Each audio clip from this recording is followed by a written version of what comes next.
하나님 말씀은 요한계시록 2장 1절입니다. 에베소에 있는 그 교회의 천사에게 편지하여라.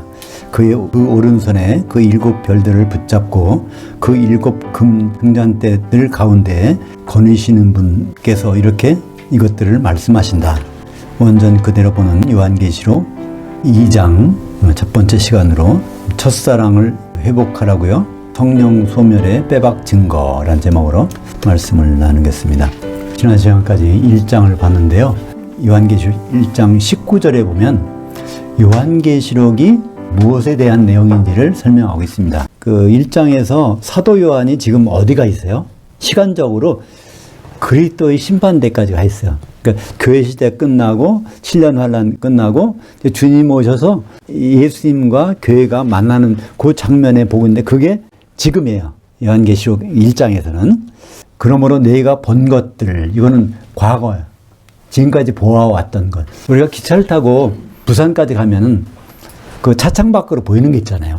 대전, 대구에서 부산까지 가는데 그걸 시간으로 생각해 보세요. 그러면 사도 요한이 주의 날까지 가는 동안에 쭉 봤던 아마 우리 2025년에 1월 19일 날 꿈의 교회에서 예배하는 장면도 봤을 거예요. 순간적이지만 쫙 보아서 그리스도의 심판대 장면까지 가 있는 것이 사도 요한의 시간 상태입니다.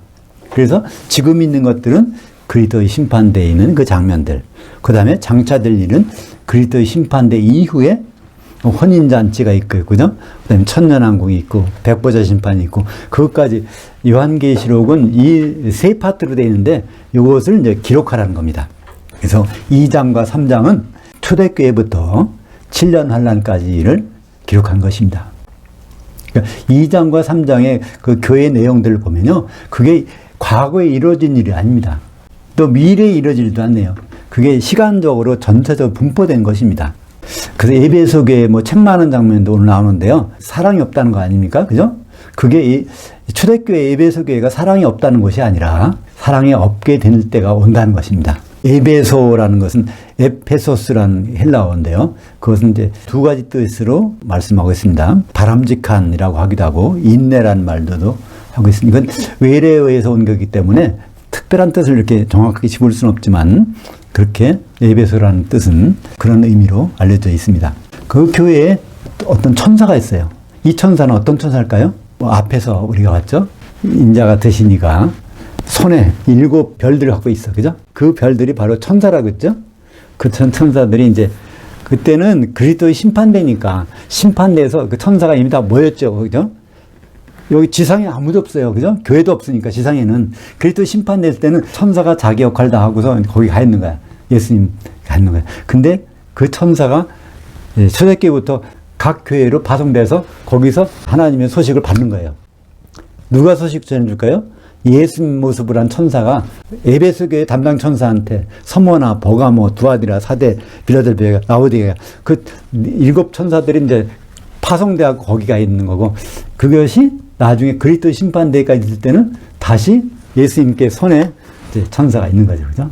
그래서 지금은 7 천사가 쫙 뿌려져서 이제 에베소 교회에 가서 듣는 겁니다. 에베소 교회에 있는 그 천사에게 편지하라. 그러니까 7 천사 중에서 하나, 에베소 담당 천사에게 편지하여 그 오른손에 그 7 별들을 붙잡고 그 7 등잔대들 한가운데 서 계시는 분. 이게 바로 이건 다시 시간적으로 그리스도 심판대예요. 지금 말씀하시는 것은 그리스도의 심판대에서 그 말씀하시는데 그 붙잡고 있는 7 천사들은 원래는 어디 있어요? 각 교회로 파송된 천사들이에요. 그죠? 7 등잔대들, 바로 교회죠. 7개 한가운데를 거니시는 분. 그분이 요한계시록 1장 13절에서는 인자 같으신 분이라고 되어 있죠. 이렇게 이것들을 말씀하신다. 2절 보겠습니다. 내가 네 행위들과 수고와 인내를 알았다. 또 내가 악한 이들을 용납하지 않은 것과 자칭 사도들이라 하지만 사실은 사도들이 아닌 이들을 시험하여 그들이 거짓되다는 것을 밝혀낸 것도 알았다. 그러니까 이 시대는 나중에 보니까, 그죠? 시간이 세월이 흘러서 초대교회 그랬다는 것이 아니라 시간이 흘러서 그 거짓 사도들이 나타났고 그때 어떤 반응을 보였는지 어떤 일을 했는지를 여기서 이제 말씀하는 겁니다. 그렇다면 에베소 교회는 어떤 교회였는지 사도행전 20장에 보면 사도 바울이 3차 전도여행을 끝나고 유럽에서 다시 아시아로 갈 때, 예루살렘에 갈 때 중간에 에베소는 육지잖아요. 거기까지 갈 시간이 없으니까 밀레토라는 항구 도시까지 불러갖고 거기서 고별 설교를 합니다. 근데 마지막 설교를 할 때 그 내용을 보면 에베소 교회에서 사도 바울이 어떤 일을 했었는지를 잘 알고 있어요. 그러니까 에베소 교회가 사도 바울한테 어떤 복음을 들었었고 어떤 사장인지를 알기 위해서 사도행전 20장 25절을 볼까요? 내가 여러분 중에 왕래하며 그 왕국을 선포했으나 이제는 여러분이 다 내 얼굴을 다시 보지 못할 줄을 아노라. 그러니까 사도 바울은 계획이 이때 갔다가 다시 로마로 해서 서바나까지 갈 계획을 세웠으니까 이제 너희는 마지막 보는 것 같다. 이렇게 하면서 말씀하는 겁니다. 그때 거기에서 뭐를 선포했다고 그래요? 그 왕국. 그 왕국은 천년왕국이겠죠? 천년왕국에 대해서 선포했다. 우리 갖고 있는 성경에는 하나님의 나라라고 돼 있죠? 하나님은 없습니다. 그 왕국. 그 왕국이 왜 천년왕국일까요? 에베소서 5장 5절에 보면, 그러니까 에베소 교회 장로들 불러가고 말하는데 에베소서 5장 5절에 보면 하나님이 되신 그리스도의 나라라는 말이 나와요. 하나님으로 복귀하신 그분의 나라. 그러니까 그건 천년왕국이죠. 근데 우리말 번역은 좀 이상하게 돼 있어요. 하나님과 그리스도의 나라라고 돼 있어요. 하나님의 나라 따로 있고 그리스도의 나라 따로 있고. 그래서 사도행전 20장에 에베소 교회 장로들을 불러서 하는 말 중에 그 왕국은 천년왕국을 말씀하는 것이죠. 사도행전 20장 27절 8절 볼까요? 이는 내가 꺼리지 아니하고 그 하나님의 모든 의도를 여러분에게 전하였습니다. 하나님의 의도에 대해서 딱 그들에게 전했다는 것입니다. 왜 그런 일을 할 수 있을까요? 사도이기 때문에, 그죠? 하나님의 모든 경륜의 비밀을 알고 있기 때문에 보따리를 다 풀어놨다는 것입니다. 에베소 교회에다가 28절 보면 여러분은 자기를 위하여 또는 온 양떼를 위하여 유의하라. 성령이 그들 가운데 여러분을 감독도로 삼고 그 하나님이 자기 피로 사신 그 교회를 목양하게 하셨느니라. 그러니까 에베소 교회의 장로들을 불렀는데 이때 장로는 지금으로 말하면 목사입니다. 목사를 장로라고도 부르고 감독이라도 불러요.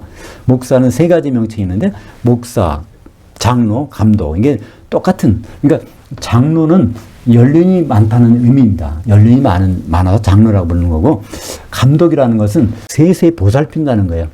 그리고 목사는 말씀으로 꼴을 먹인다. 그래서 세 사람이 있는 것이 아니라 한 사람이 세 가지 일을 하고 있다는 것을 말씀하고 있습니다. 지금은 우리는 그렇지 않죠? 교회에 장로님도 있고 목사도 있고 또 감리교 같은 데는 목사를 감독하는 사람은 감독이라 안 했어요.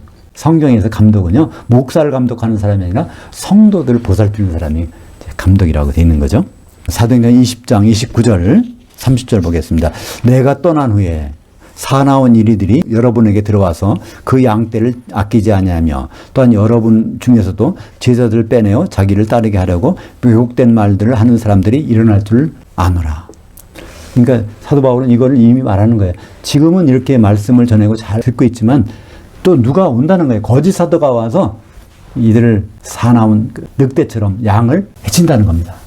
또 심지어 에베소 교회 장로들 중에서도 이런 사람이 생긴다는 거예요. 그러니까 외부에서 이상한 사람이 오고 또 내부에서 이상하게 바뀌고 그런 일들이 벌어지는 것이 앞으로 에베소 교회에 있을 것이라고 했는데 오늘 말처럼 요한계시록 2장 2절에 보면 거짓 사도들이 나타났다는 거죠. 근데 그들을 다 밝혀낸 걸 알 수 있습니다. 에베소 교회에서. 그러니까 사도에 대해서 얼마나 잘 알았으면 진짜 사도라면 이렇게 말해야 되는데 가짜하면 어딘가 좀 이상해. 그걸 밝혀낸 데가 에베소 교회라는 것입니다. 그래서 에베소 교회하고 라우디게아 교회는요, 두 직인 교회로 나옵니다. 그러니까 다른 교회들을 양육하는 역할을 맡은 거예요. 그 역할을 맡아서 이 정도로 다 자격을 갖춘 교회니까 그렇습니다. 에베소서를 통해서 에베소와 사도의 관계를 한번 살펴볼까요? 에베소 1장 7절에 보면 우리는 누구죠? 사도들입니다.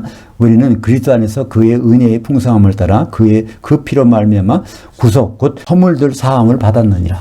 여기서 우리는 성도들이 아닙니다. 사도들은 이미 허물들 사함을 받은 상태에서 이제 일을 하고 있다는 겁니다. 그러니까 사도들의 말은 안심하고 들을 수 있다는 거예요. 사도들은 약점이 다 없어졌어. 그런 상태에서 교회를 세워가십니다. 왜냐하면 교회의 기초석은 사도기 때문에 기초석에 흠이 있으면은 교회가 흔들리잖아요. 그러니까 첫째 사도들은 흠이 있던 사람들인데 완전히 흠을 없애놓고서 기초석을 만들어졌다는 것이죠. 여기에 아폴리트로시스라는 것은 아포, 자유몸으로 떼어낸다는 거예요. 리트로시스는 풀어가지고. 그러니까 완전히 모든 것을 해결받았다는 뜻입니다. 근데 성도들은 그렇잖아요. 에베소 4장 30절 볼까요? 하나님이 그 영을 슬프게 하지 말라. 그 안에서 너희, 여기 보면 우리가 아닙니다.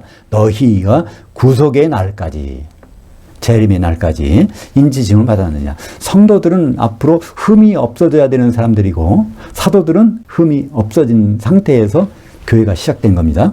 2장 20절 볼까요? 너희는 그 사도들 곧 선지자들이 기초석 위에 세우심을 입은 자들이라. 여기에 사도들과 선지자들이 엔드가 아닙니다. 헬라어에는요, 독특한 문법이 있는데, 명사 두 개가 연결될 때, 앞에 명사에는 정관사가 있고, 뒤에 명사에는 정관사가 없을 때는 반드시 이건 보호라고 그랬죠? 그래서, 사도들은 선지자 역할을 하는 사람들인데, 그 위에다가 교회가, 성도들이 세워진다는 것을 말씀하고 있습니다. 에베소 3장 5절, 이제 그의 그 거룩한 사도들, 곧 선지자들에게 영으로 계시된 것 같이 다른 세대의 사람의 아들들에게는 알려지지 아니하셨으니. 에베소 3장 1절부터 쭉 보면 어떤 내용이 알려지지 않았냐면 하나님의 경륜의 비밀이 사도들 말고는 누구에게도 알려주지 않았다는 거예요.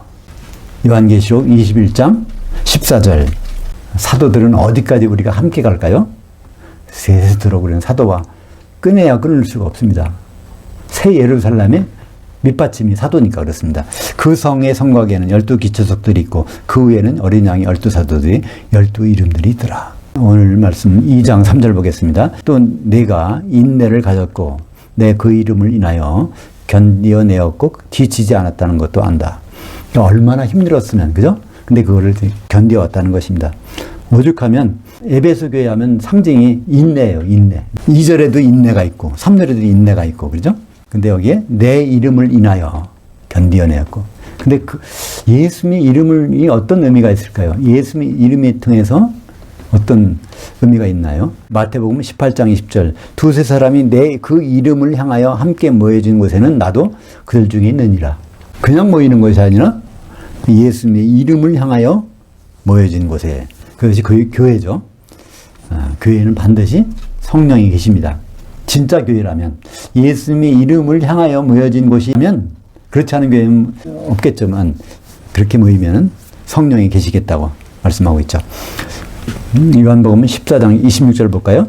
보혜사 곧 아버지께서 내 그 이름으로 보내실 성령, 그가 너희에게 모든 것을 가르치시고 내가 너희에게 말한 모든 것을 생각나게 하리라. 여기도 말했다는 것이 레오. 이 레오가 명사가 되면 레마입니다.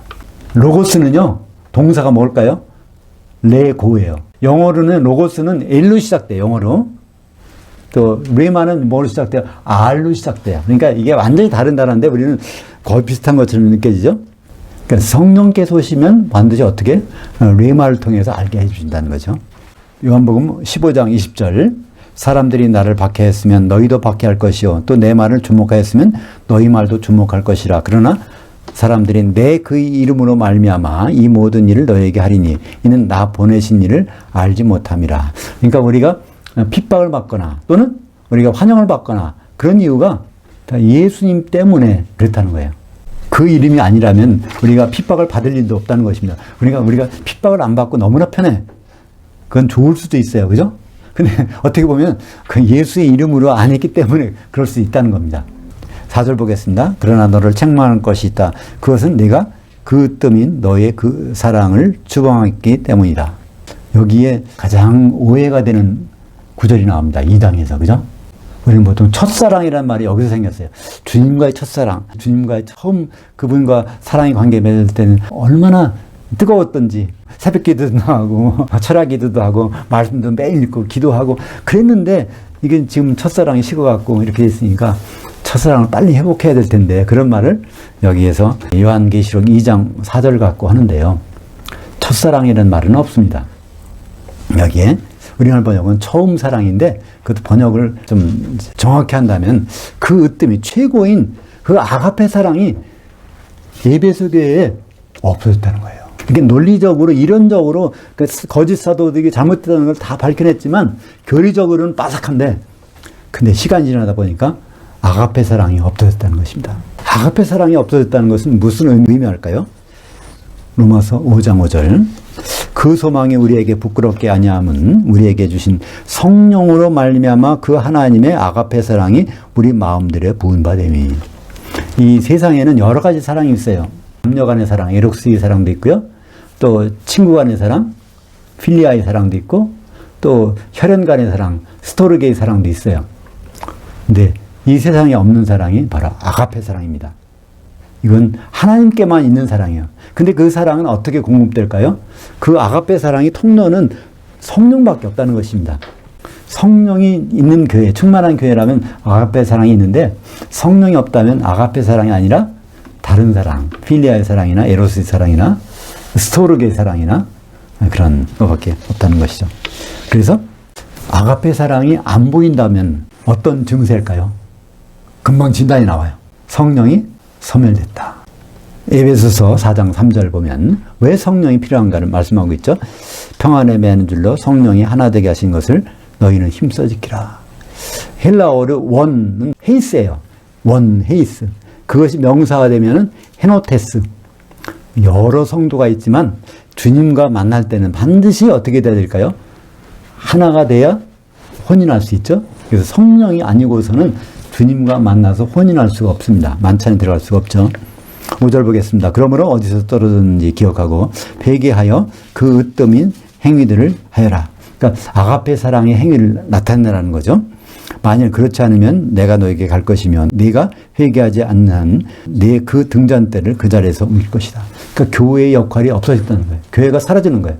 그러니까 요한계시를 쭉 하다 보면 두 증인이 갑자기 없어지는 데가 나와요.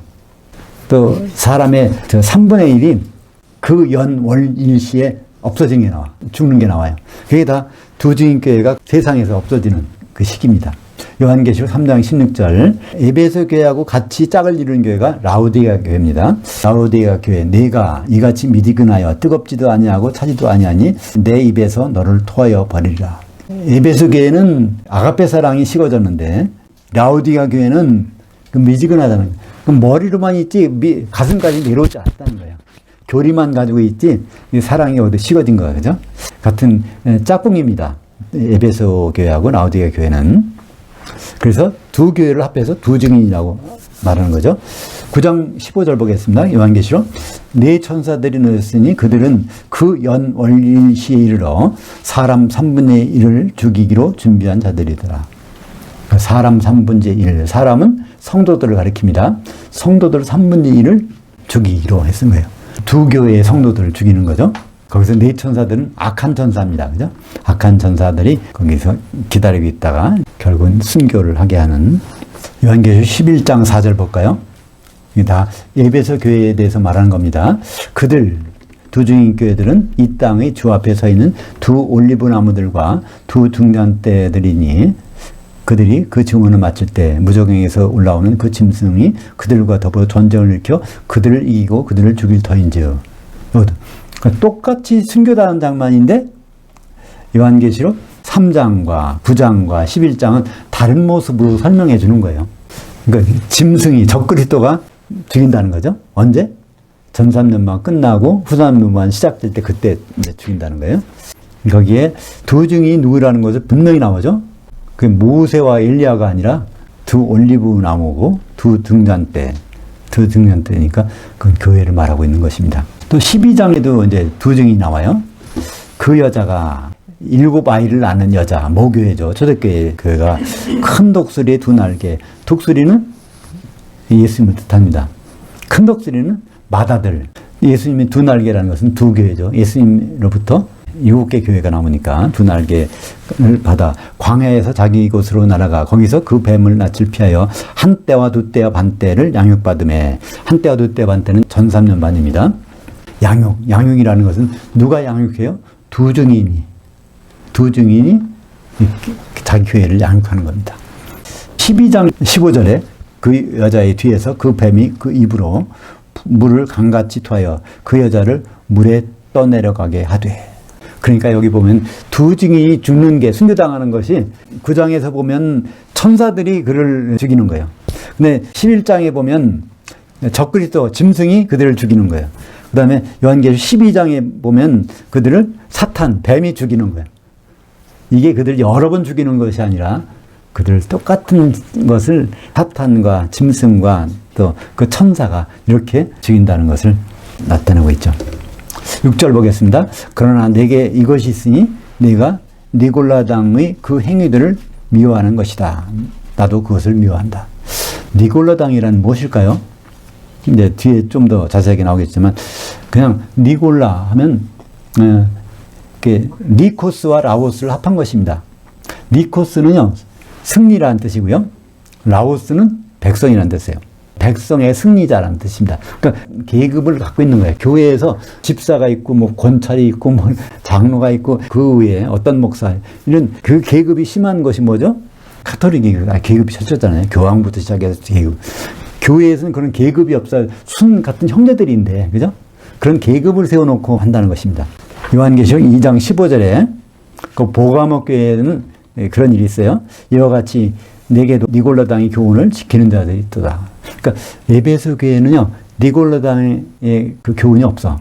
완전히 사도들의 말씀으로 서 있어서 그게 없는데, 보가목 교회 가면은 사도들의 말을 안 들어가지고 교회에 계급을 놓고 계급대로 생활하고 있다는 걸 말씀하겠죠. 7절 보겠습니다. 귀 있는 자는 그 영이 교회들에게 하시는 것을 알아들으라. 그러니까 7절이 나오는 것처럼 요한계시록 2장, 3장은요, 이 부분이 7번 나와요. 그러니까 각 교회에 대해서 말씀하신 다음에 그 다음에 마지막은 7교회에 대해서 말씀하시는 거예요. 그러니까 요한계시록이 두루마리 책을 각 교회마다 돌려가며 보는데 거기 공통 부분이 나온다는 말입니다. 거기에 귀 있는 자는, 근데 귀가 단수예요. 왜 단수일까요? 마태복음 11장 15절, 귀 들리는 자는 알아들을지어다.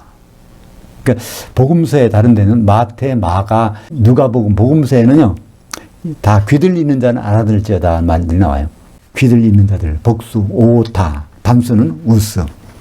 그러니까 요한계시록은 이게 단수라는 거 좀 신기하지 않습니까? 그러니까 얼마나 강조했으면 귀 한짝으로도 있으면 들어가. 이게 얼마나 귀 한 개. 사람들이 귀 하나만 있는 사람이 별로 없잖아요. 그죠? 다 들리잖아. 근데 귀 하나만 있어도 이걸 꼭 들여야 된다는 거예요. 강조하는 거죠. 그 영이 그 교회들에게 하시는 것을 알아들으라. 그럼 그 영이 누구죠? 예수님의 모습을 한 천사. 근데 이걸 뭐로 번역했다고요? 한글 성경은 예외가 없어요. 다 그거를 뭐로 번역했어요? 성령. 성령이 교회 바깥에 갑자기 빠져나가서 교회에게 말씀하는 거 이렇게 번역해놨어요. 그 영은 주의 천사입니다. 그 교회들에게, 7개 교회들에게 하시는 것을 알아들으라. 이기는 자에게는 내가 그 하나님의 낙원에 있는 그 생명 나무의 것을 주어서 먹게 할 것이라. 그 낙원은 어떤 낙원일까요? 성경의 낙원은 두 곳입니다. 하나는 하늘들 가운데 음부 속에 있는 낙원이에요. 또 하나는 셋째 하늘에 있는 낙원이에요. 그것을 혼동하게 되면 죽어서 어디 갈까? 우리가 셋째 하늘에 가나? 낙원이 가나? 이렇게 하는데 그걸 분명히 나눠집니다. 누가복음 23장 43절 예수께서 이르시되 내가 진실로 내게 이르노니 오늘 내가 나와 함께 그 낙원에 있으리라. 이걸 어떤 사람들은 뭐라고 그러죠? 오른편의 강도는 구원받았다 이렇게 얘기합니다. 근데 정확히 말하면 오른쪽 왼쪽이라는 얘기가 성경에 없어요. 그냥 그 중에 하나가, 둘 중에 하나가 이런 뜻입니다. 주님 나라, 그러니까 천년왕국이 임할 때 나를 좀 기억해 주세요 하는데 예수님이 천년왕국 그때까지 갈 것 없어. 네가 오늘 나와 함께 낙원에 있을 거야. 근데 예수님이 어디 가셨어요? 사도행전 2장 31절 보면 미리 본고로 그리스도의 부활을 관하여 말하되 그가 음부에 버림이 되지 않고, 그러니까 사도 베드로가 오순절날 설교하는 내용 중에 예수님은 죽어서 음부에 가셔서 거기서 버려진 게 아니라 그분이 부활하셨어 설명하는 거예요. 베드로는 예수님이 음부에 가셨다 그러는데 예수님은 내가 낙원에 있을 거라고 그러는. 그럼 이게 장소가 다를까요? 음부가 더 큰 범위입니다. 음부는 보이지 않는 세계를 나타내는 거예요. 하데스라고 그래서 하는 아니다. 데스는 보이는 세계. 눈에 보이지 않는 영계의 세계를 음부라고 합니다. 그 음부 가운데 여러 가지 구획이 있어가지고 거기에 낙원도 있는 거죠. 기독교인들이 죽어서 대기하고 있는 장소가 있다는 것입니다. 그래서 이건 어디까지나 하늘들 가운데 음부에 있는 낙원을 말씀하는 거고요. 다른 낙원이 어디 있을까요? 고린도후서 12장 2절에 보면 내가 그리스도 안에서 있는 한 사람은 아노니 그는 14년 전에 셋째 하늘까지 이끌려간더라. 거기 보면 헤오스라고 하는 거예요. 어디까지 그가 낙원 안으로. 근데 거기서 더 안으로 그 깊숙이 들어갔다는 거예요. 셋째 하늘에 갔는데 거기서 깊숙이 낙원 안으로 이끌려가서 보니까 거기에서 말들을 들었는데 사람에게 가히 이르지 못할 말들 이러다. 그것도 다 르마입니다. 르마로 이때 사도 바울이 가서 르마로 계시받은 것을 사도 바울의 서신으로 우리에게 알려주고 있는 거죠. 그래서 이것은 셋째 하늘에 있는 그 낙원입니다. 오늘 2장 7절에 나오는 생명나무가 있는 낙원도 셋째 하늘에 있는 그 낙원입니다. 음부의 가운데 있는 것이 아니죠. 근데 이 나무가 어떤 나무일까요? 죽은 나무예요.